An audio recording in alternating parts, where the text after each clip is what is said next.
United States is open to accept India's terms on the critical sectors, trade sectors here, including the dairy sector and agriculture sector, that still remains a possibility. But we don't know the facts about how far we have progressed in trade talks between both sides. But we can't entirely rule out some kind of an agreement between the Indians and the Americans when it comes to these kind of issues. But at the same time, the potential, there are structural issues remaining in the relationship. Even if India agrees to reduce oil purchases from Russia, India's defense and strategic relationship with Russia will remain intact. Because when Trump came to office, before he came to office, his promise was that he will bring the war to an end and overnight. That's not going to happen.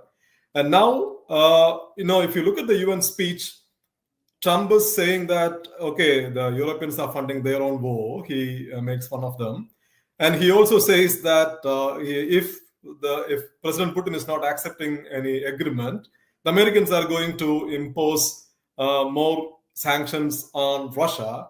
And all countries gathered here will have to follow us or adopt the same measures, which means he is basically asking the Europeans to cut back their sales or impose sanctions, third-party sanctions on countries like India and China.